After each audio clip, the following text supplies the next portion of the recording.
अनि दाइ सुन्नु न, भन्नु न भाइ। भाउजूले आजभोलि त के हो इङ्ग्लिस एकदम बोल्नु थाल्नु भएको त। इङ्ग्लिस बोल्नु त्यो गवारलाई इङ्ग्लिस आउँदैन, कसरी इङ्ग्लिस बोल्छ त भाइ? अब हिजो बेलुका म 11 बजेतिर चाहिँ बेसीमा गएर उक्लेको थिएँ तपाईँको घरको आँगन बाटो। त्यहाँ आँगनमा आएको भाउजूले इङ्ग्लिस निकै बोलिरहनु भएको छ भित्र, होइन?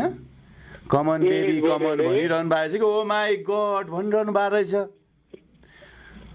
म त्यहाँ आँगनमा उभिएर सुने होइन दाइ,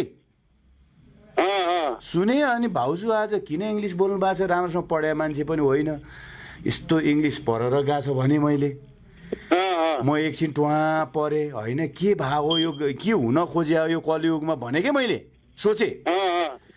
अनि फेरि एकछिन उभिएर बसेको त्यहाँ तल बेसीमा गएर आएँ, तपाईँ घरबाट आँगनमा आएँ। त्यसपछि एकछिन 72 सालको भूकम्प छ, डाङ डाङ डाङ डाङ डाङ डाङ डाङ गर्न थालेँ क्या।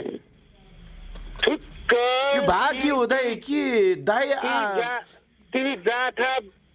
तिमी जाँदा कहिल्यै नसुत्यो। दुनियाँको चियो चासो कसको घरमा के हुँदैछ, कसको घरमा के हुँदैछ